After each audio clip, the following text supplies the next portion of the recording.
नमस्कार सर. नमस्कार. तुमचा परिचय द्या ना, तुमचं नाव आणि पत्ता. माझं नाव ईश्वर दिलीप सावळे, राहणार उमरांडी, तालुका साक्री, जिल्हा धुळे. ओके. म्हणजे उमरांडी म्हणजे निजामपूरपासून एक 8-10 किलोमीटर 5 किलोमीटर अंतरावरती. ओके.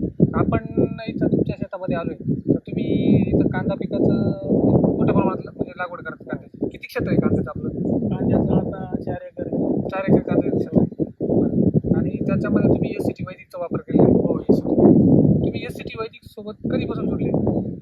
जवळपास इथं शहाद्याला जे आपलं प्रदर्शन होतं ना, हां हां. तेव्हापासून. अच्छा, तेव्हा तुम्ही आले होते, ते आलो होतो. मग ते ग्रुपवरती नंबर घेतला तुमचा. मग ते मोबाईल व्हॉट्सअपवर त्यांची मेसेज यायची. हां हां. ते काही शेतकऱ्यांची फरक दिसायचा, अनुभव यायचा.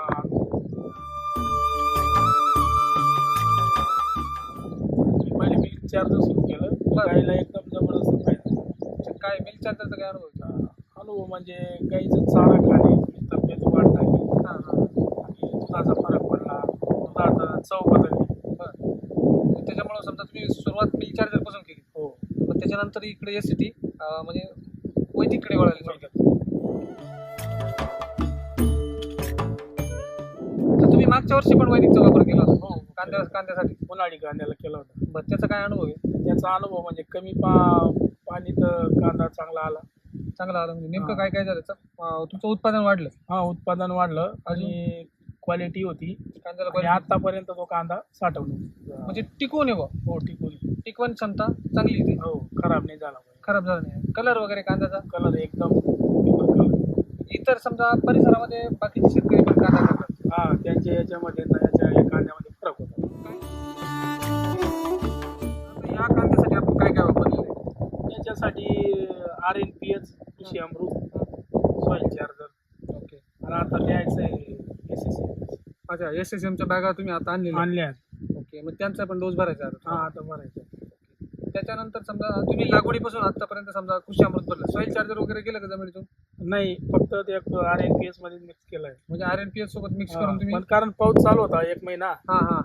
पाणी भरण्याचं जास्त हे नाही. आता पाणी सोबत ते म्हणजे सॉइल चार्जर पण द्यायचंय. म्हणजे आता तुम्हाला पाण्यासोबत पण सॉइल चार्जर देते आणि SSM आलेले शक्ती सम्राट मिराकल आणि तिथं दाणेदार स्वरूपामध्ये.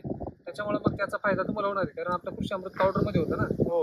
ते दाणेदारमध्ये समजा शेतकऱ्यांना टाकायला सोपं आहे.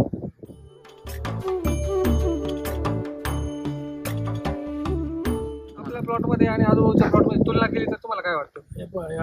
या पावसाळ्या कांद्याचं आहे ना, म्हणजे सहसा गॅरंटीच राहत नाही. तुळशी पडून जाते, असं हिरवा दिसत नाही, वरून कर्म पडून जातो.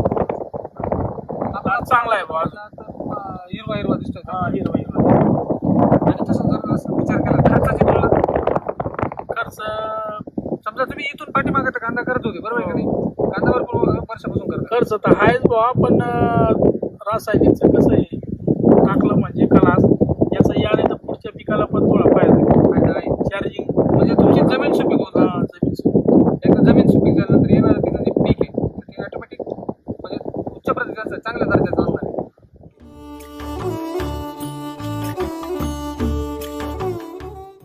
आणि समजा तुम्ही केमिकलची शेती करत होती त्यावेळेस असं ताणतणाव होता का त्यावेळेस? का आता ताणतणाव आहे? आता सोपं आहे की तेव्हा सोपं होतं? काय पण ते आता त्याच्या किमती पण खूप वाढल्यात रासायनिक. स्प्रे मारायचं काय तुम्हाला फरक पडला का स्प्रे मध्ये?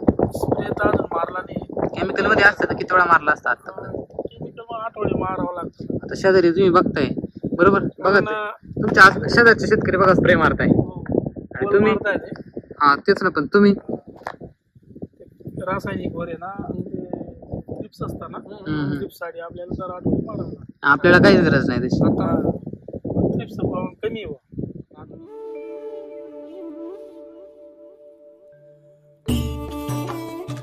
रासायनिक जमीन कडक होऊन जाते, बरोबर? प्रतिकार शक्ती कमी. पाणी कमी जास्त झालं तर ते सण होत नाही, बरोबर. याचा बॅलन्स राहतो बा. म्हणजे कमी पडलं जास्त झालं तरी पिकाला खायचा एवढा फारसा फरक पडत नाही, बरोबर. म्हणजे तुम्ही शेती करताना तुम्ही रिलॅक्स झाले.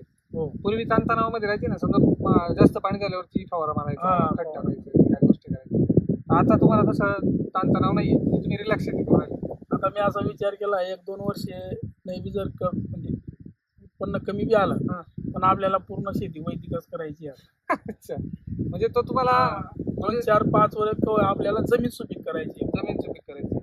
मग एकदा जमीन सुपीक झाल्यावरती तुमचं पीक ऑटोमॅटिक हो, चांगलं येणार. ऑटोमॅटिक चांगलंच येणार.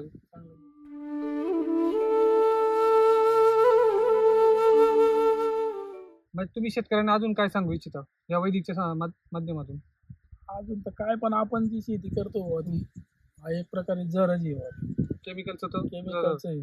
मग तुम्ही वैदिककडे वळायला पाहिजे. हो. कमीत कमी थोड्या भागावरती, एखाद्या एकरावरती, अर्धा एकरावरती असं पहिले अनुभव घ्यायचा, अनुभव घ्यायला अर्धा पाहिजे. एकर हा, याच्यात काय फरक आहे, बरोबर मग आहे. पुढे निर्णय घ्यायचा. म्हणजे तुम्ही जो अनुभव घेतला होता. हा, मी सुरू केला होता अनुभव. मी पहिले मिल्क चार्जरवर केला, मग नंतर पावसाळी कांदा, उन्हाळी कांदा, फरक तर आहे भाऊ. तर आताच आपण आपल्या कांद्याच्या शेतामधून जाऊन आलो, बरोबर. तर ह्या कांद्याबद्दल काय सांगाल तुम्ही?